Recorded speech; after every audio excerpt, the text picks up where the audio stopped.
Good afternoon, my guys. How are we all doing? Guys and girls, if any females watch this, then I'm proud of you because motocross should be a sport for all. Anyway, I apologise in advance if my audio is a little bit out of whack. I'm still trying to play back what's best. I was listening earlier and I had some weird feedback noise. I'm not sure if I got my voice audio 100% correct, but give me some feedback. Let me know what you think. So we are here on Spring Creek. Muddy Creek, sorry, Spring Creek, silly boy. And if all things go to plan, this is going to be the next round of the 125 series. So, unfortunately, I deleted the footage of Spring Creek, the qualifying thing, but let's be honest, you weren't missing out because I didn't qualify. I rode like a doofus, and we move on from there. So, instantly, mine was like, right, instead of cry and bitch about it, how do we get better? And the answer to that was go put some practice in. So this hopefully will be the next round unless the schedule changes. It has done a couple of times due to gating issues, which is nothing against the creators of the series. It's just they're trying to do what's best, and hopefully this one stays on schedule. So I've put a little bit of time into this, but it's a bit of a foreign track to me. But I thought, you know what? Let's show some practice. Let's show what we're working on. The development of the riding, development of the practice, going down in silly and wonderful ways like that. And hopefully there'll be a bit of a contrast to Saturday when I record the qualifying to hopefully show some improvement. And my goal is to qualify and get involved in the racing. I don't know how the racing will go, but my goal is to just get in the mix basically, and whatever happens will happen, and go from there. So this video was a bit of a double-edged sword. It's a bit of a... That was a terrible line. Bit of practice, as well as talking about the 125. So recently, I have gone from the 250 to the 450. So I spent probably the first few months of this game strictly on a 250F. Just that's what everyone seemed to do. Bike's quite easy to ride. It seemed like a good starting point. So more and more, I switched to the 450, and it was a hell of a learning curve. The whole riding style is different. Everything about it is different. It's much more calculated and stuff for me personally, and I loved it. But I thought I'd try something different by doing this 125 series. And slowly but surely, I'm coming to the realization that I think 125s are absolutely perfect for beginners. And the reason is because if you're on tracks like this, it's nothing incredibly too technical, but the 125 is great in several aspects. So it's fantastic because it's harder to get out of shape with a throttle. It's not impossible to loop it, but it's much harder than it is a 450. It's much easier to handle. It's nice and light. You can kind of rag it about and feel like you're going fast, even if you're not. So it's kind of confidence inspiring in that regard. But this is what I stumbled on, the most valuable thing, while I absolutely obliterate myself, just because I'm talking and not focusing, is it forces you to get better at the game by starting to seat bounce stuff and use the body English, I hate body English, Americans say it, sorry, body language on a bike, to actually kind of accentuate technique and get better in that regard. Like for instance, I don't know if it's possible to do that triple on a 125, we might give it a go.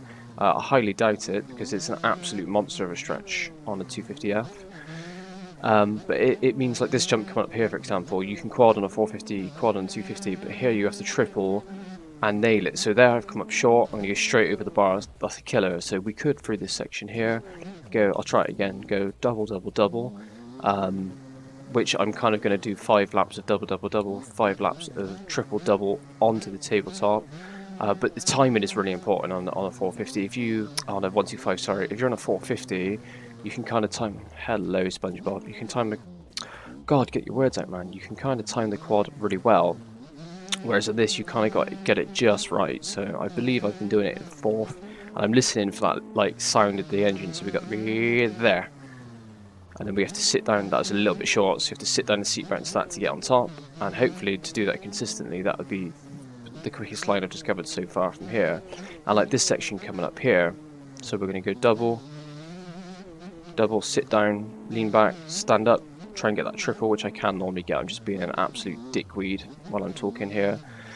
So you get my point. Like here, for example, I've got to keep my corner speed up, keep my momentum, clutch it a bit there because I'm losing speed. Seat bounce that, get over the top, lean down into here, and kind of hammer it everywhere. So the 125 forces you to do things on a bike that you wouldn't necessarily have to do on a 450 or 250F. And obviously you still have to stretch things out on a 250F. But the 125 kind of accentuates that even more. And then it teaches you to carry momentum as well, because it's not got very much power. Even this KTM 125, which I believe is the most powerful 125 on here, it forces you to keep momentum up. You've got to constantly shift, you've got to, in straights, really lean back, carry momentum through. So I think in that regard, it teaches you to charge and all that stuff as well. It's a fantastic bike to build some confidence on, build some technique on, and really start to learn like the finer points of the game. And I feel like I'm, like that was too much. I feel like I'm just starting now, without looping, I'm just starting now to kind of learn that about a bike. So I grew up doing martial arts, I didn't grow up riding bikes. I have raced in a motocross race, and I have practiced on a motocross bike, but it's my riding's very limited. I'm very much, if you ask me to get on a bike now, I get arm pumped within 30 seconds and that'd be my day done. And quite interestingly, my uncle, who's been riding his entire life, he rides for a BDR Kawasaki. It's really interesting watching the contrast between the two of us on this game. So he'll jump on and discover lines and do things that I wouldn't even think to do, because the game really speaks volumes to how much it translates into real life. Sorry, that's my WhatsApp in the background, I should have closed it. And he'll be like, oh, I've been trying this line, I've been trying this. And I'm like, how did you even see that? And it's funny, the contrast between us two, how he can see stuff because he's rode his entire life. And I feel like I'm discovering mechanics of something I don't understand too well. So, like, why it's important to get your weight over the front wheel, why it's important to lean back in situations. And the 125 has really helped kind of build that technicality into me, which is weird, I know, but this is as close to a simulator as you're going to get. And I know it's just a video game, but I just find that little detail interesting. Like, why would you sit down in a rough patch? Why would you stand up here? And I've watched motocross and supercross since about 2006, just as Carmichael was retiring, which was a shame. So I'm a little bit further behind than my friends were. And as I was getting into the sport, even through this game and riding in real life, it's hard to explain if you've never done riding in real life how difficult the technical aspect of riding a bike is. And this is what makes me enjoy this game so much more, because it's not perfect. No game ever will be, because there's no way I jump on a 125 and do this in real life. However, it's with the improvements and what we've got, it's getting there. It's getting fairly close. And if you're someone who's in that beginner to intermediate stage and is starting to look to build speed, I say hop on a 125 for a bit and pick a track that's a bit challenging and try and keep your momentum, try and stretch out jumps, try and do what I'm doing now, basically. So that's why I think a 125 could do wonders for your riding. And just before we get into these practice laps, I want to say it's been awesome, the support so far. My goal, the personal goal, is just to get to 1,000 subs. So it would be an absolute massive favour to me if you could leave a comment, leave a like, talk about what sort of content you'd like to see, what you'd like me to talk about, anything to showcase, that sort of thing. And I'll be more than happy to do that for you, because, you know, I spend a bit of time on YouTube myself, and I want to be interested, and I want you guys to be involved.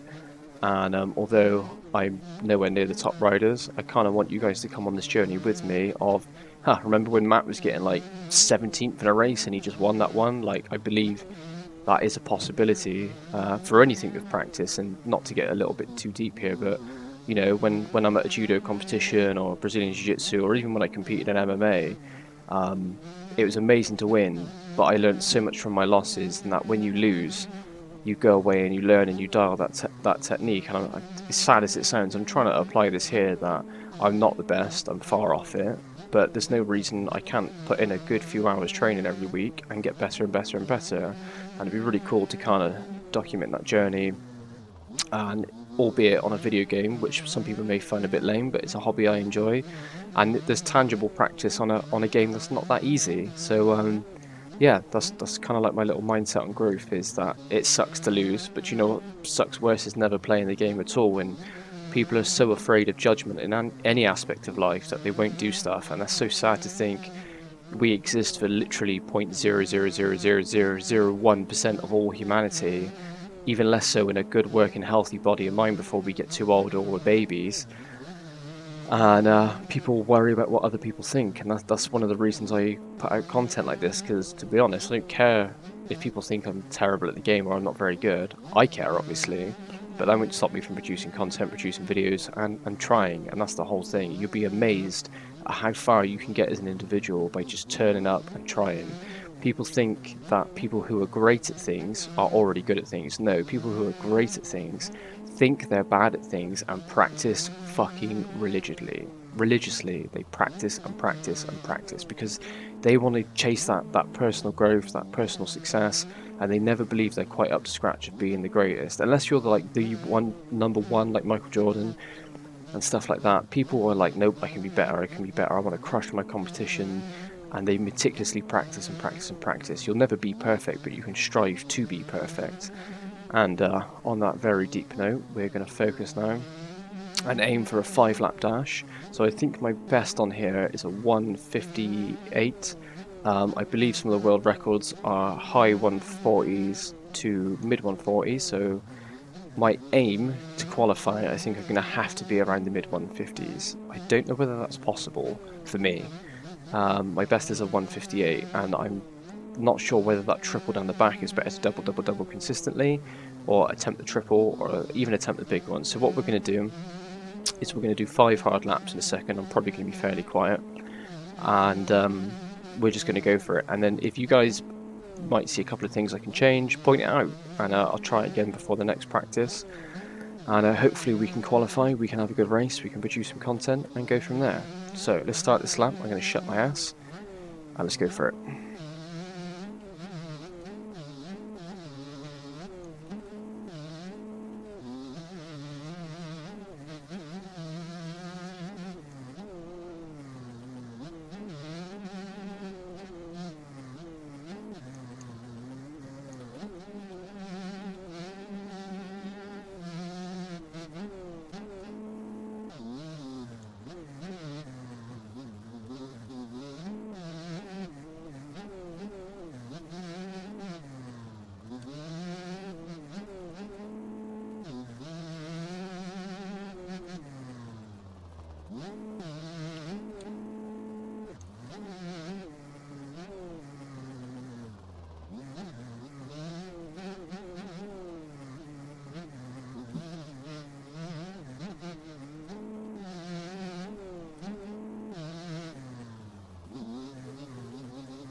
I'm really not sure whether to say the inside there, or try and get over this and then jump to the inside there.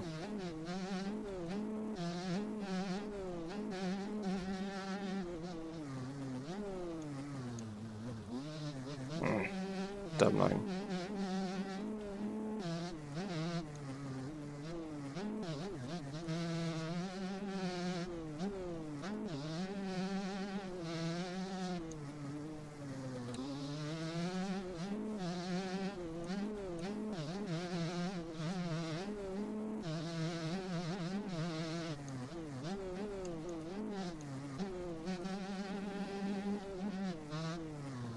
Geared that wrong. Just see if we can stay in 4th. Not bad. 1:56. Yes, boys, that's where we want to be. I think we can improve on this. That wasn't the cleanest lap.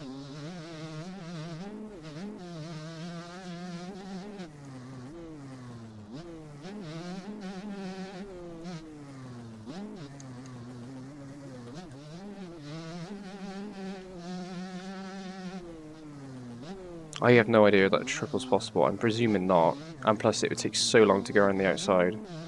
You'd have to probably get it nailed. And I'm not sure whether it's best to jump over those braking bumps or go around them.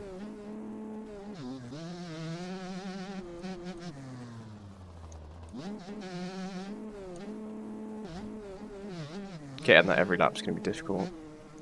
Also, going around here, you can miss a few braking bumps and then jump into it. I don't know whether that's quicker either.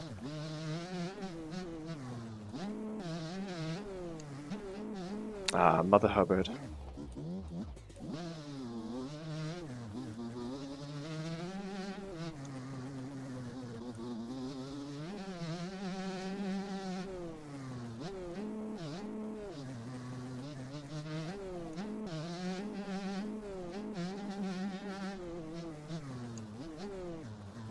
Yeah, that line's much better. Keep momentum into that and jump into that. That would be the one. It's funny how the more you ride a track, you just discover these little things, just little tweaks here and there. I once saw a comment where they were discussing lap times in the oh my god, what is it called? The famous chat group that gamers use. I just totally blanked. I want to say LinkedIn. That's dumb. It's not LinkedIn. Oh my god, you know what I'm talking about. Oh my god, it'll come to me in a second. Anyway, in the chat, Discord. There we go, Discord chat. Someone was saying, "Oh, it took me 100 laps to get this lap time," and I'm like, "That's what people do. They put 100 laps in. They experiment." So we're only going to put in 2 more after this, but I like the philosophy of it. To put in 100 laps, I'm like, that's gangster.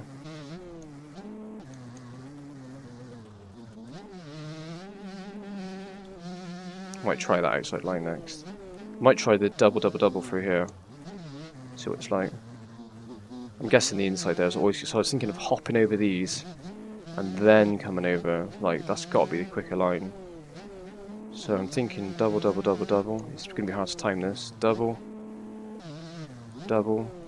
Seat bounce the table, over the table. Not bad. I still think you lose time because you're stopping on your momentum rather than trying to send the triple. But it may be more consistent, and then consistency over a few good laps is going to have a better overall racing finish. I'm sure there's some crazy fuck who's going to come on here who's going to quad that and triple the big triple, and I'm just going to be like, oh, I did all this for nothing.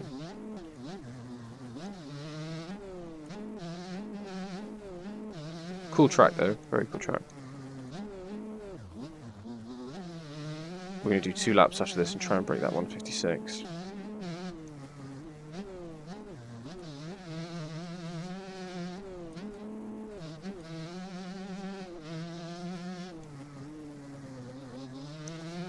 It's funny that it's just a video game. Once you start building confidence in the bike and the capabilities of the physics, which will only come with time anyway, you can start to push the bike a little bit more.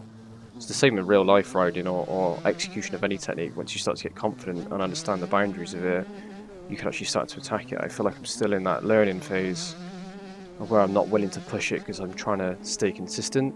And then when you go over that barrier, that's when you start attacking tracks rather than trying to learn them.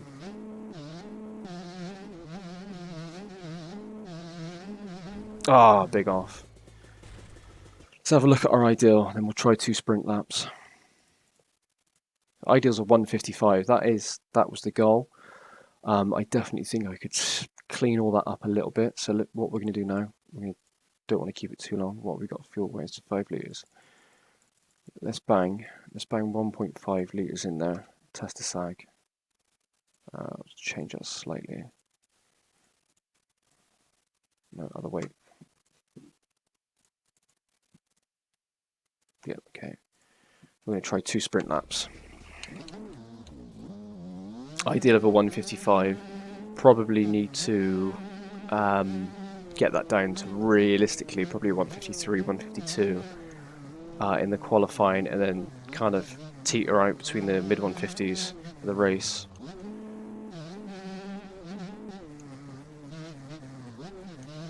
Not the best start.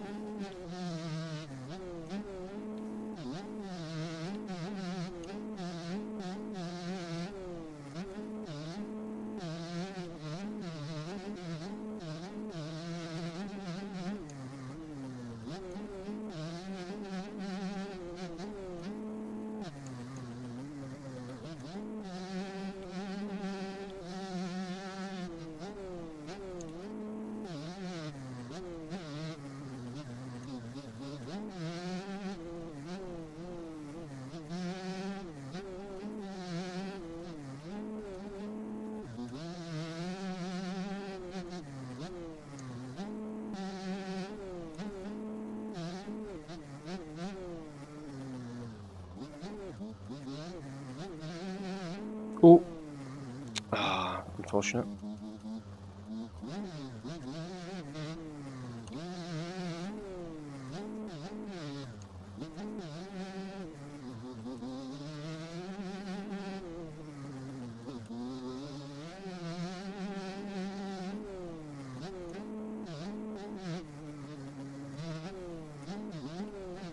Ah.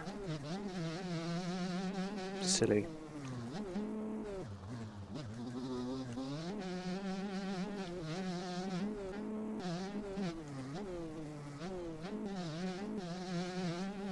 And one more lap it after this.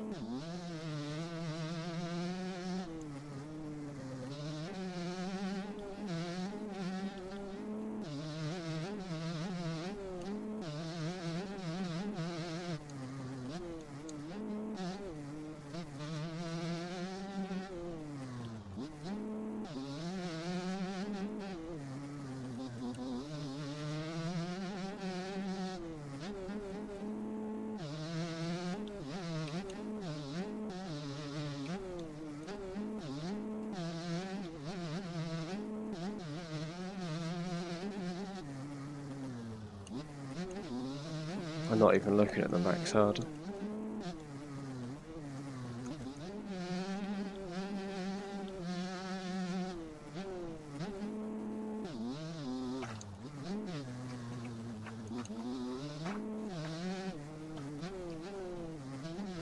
Oh.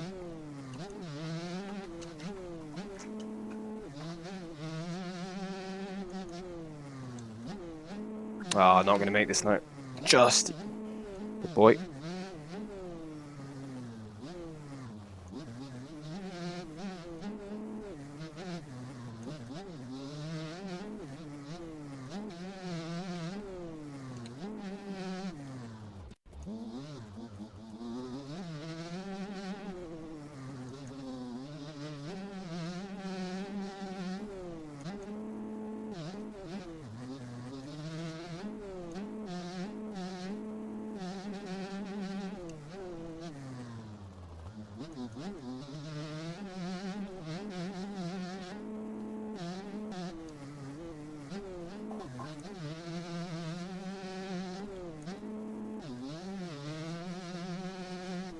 Need to nail this corner.